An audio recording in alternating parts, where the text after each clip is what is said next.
Hey there, you lot. Cheers to happy hour. That's not alcohol, it's a coffee. It's the nice time of the afternoon where I get a bit of peace and quiet. But it's a bit noisy outside. There are birds chirping away, so I hope you like the sound of birds. I'm going to be talking about guarded knowledge in reference to esoteric and initiatory traditions. So throughout human history, the deepest layers of spiritual, mathematical, and cosmological knowledge were often safeguarded with esoteric schools and initiatory traditions. And these mystery systems from Egypt and Mesopotamia to Greece, India, and beyond viewed wisdom not merely as information but as like a transformative power.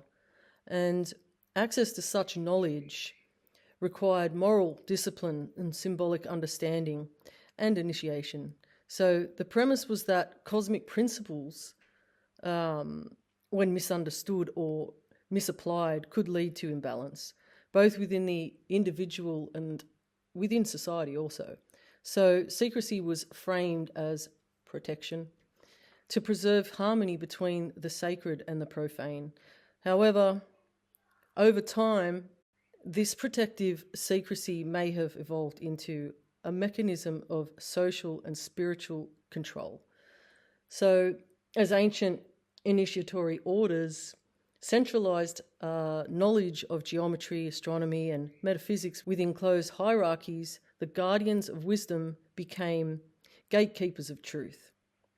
So, what began as an ethical boundary transformed into a power dynamic, and knowledge became a source of authority, and authority justified its exclusivity. Secrecy itself became a tool of governance, allowing the few to define reality for the many. And religion, ritual, and law emerged as externalized forms of what was once inner science.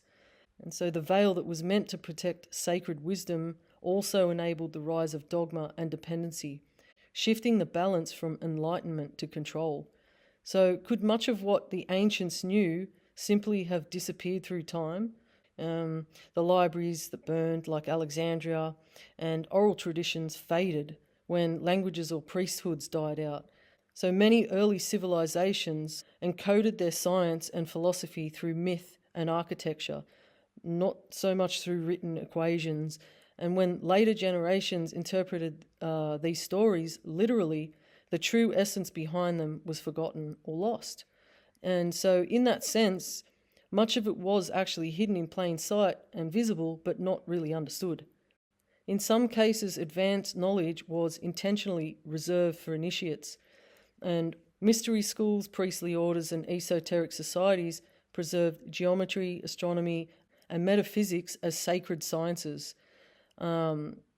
This is because they believed knowledge of cosmic harmonics and earth energies could be misused or profaned if given to the unprepared.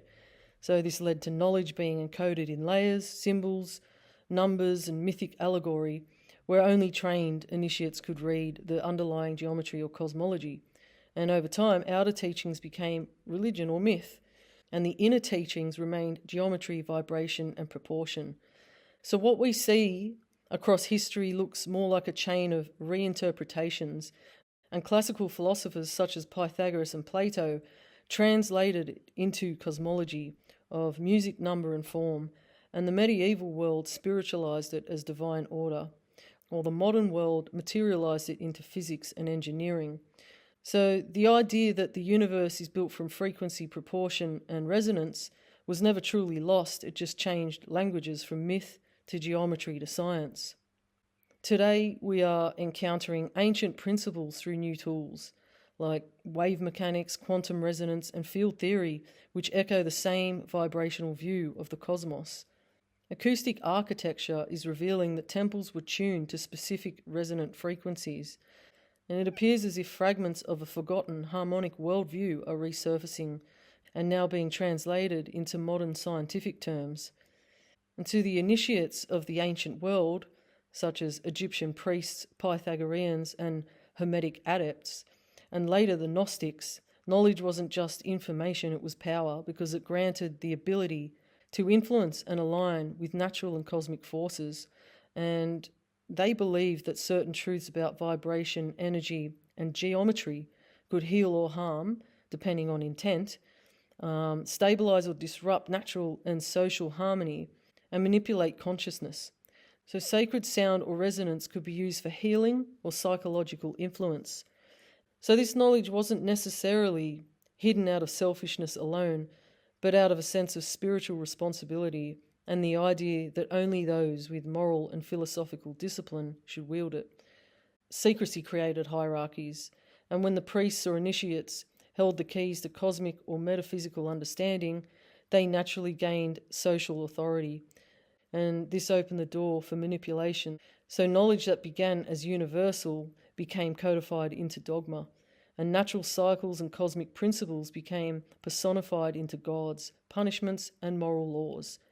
And fear replaced understanding as the primary mechanism of social control. And we're living through the inversion of that same dynamic today, where technology has democratized information, but not necessarily wisdom, and power still concentrates where understanding is deepest, whether that's scientific, financial, or spiritual. And that same question remains: how do we ensure that powerful knowledge serves collective evolution, not manipulation? But the original idea that truth, harmony, and geometry unite all life was never destroyed, and it simply waits to be re-understood in each new era. Harmony and geometry are the silent constants beneath all change. It is one of the most beautiful threads that runs through both ancient wisdom and modern science. You can almost think of it as a cosmic rhythm where civilizations rise and fall and knowledge is forgotten and rediscovered, yet the underlying pattern or the geometry of reality never disappears, and each era in its own language rediscovers it.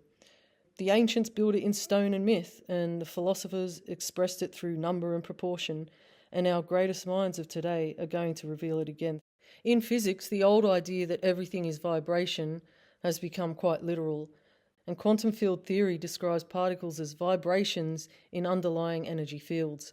String theory goes even further, suggesting the building blocks of matter are one-dimensional strings whose modes of vibration determine the properties of particles, like musical notes on a cosmic instrument. Artists and architects throughout history have rediscovered these same proportions intuitively.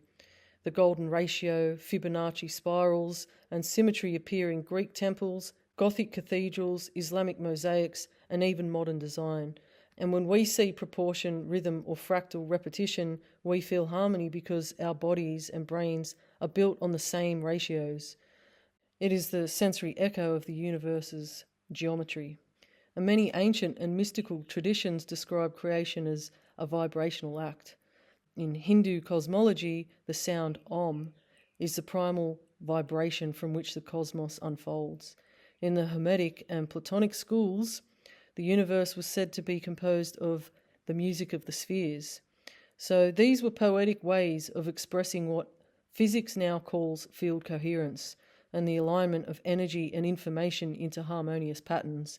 And the same harmonic structures appear in living systems. DNA forms a double helix, a spiral following the same mathematical ratios as sound harmonics. The spiral shells of mollusks, the branching of trees, and even the rhythms of the heart follow fractal and Fibonacci patterns. And brainwaves and biorhythms and circadian cycles all operate by frequency. Life is a symphony of synchronized vibrations.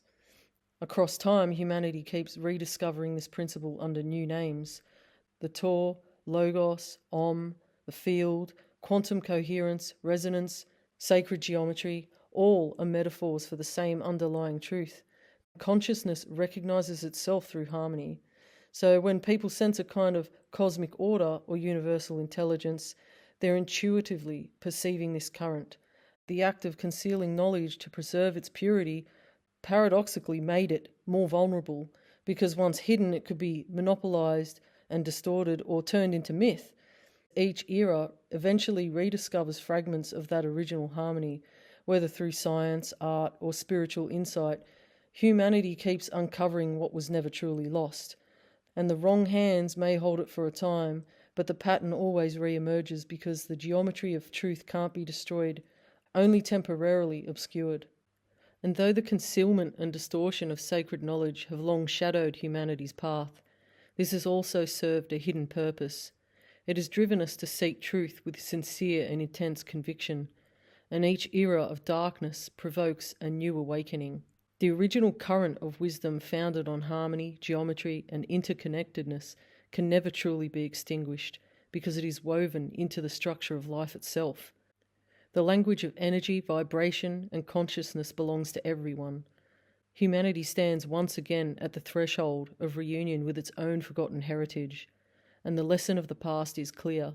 Wisdom cannot flourish in secrecy or fear, and when knowledge returns to the heart of compassion, it ceases to be a weapon or a privilege, and it becomes what it was always meant to be, a step towards individual illumination, and a way for each person to realign with their world and with inner peace and balance.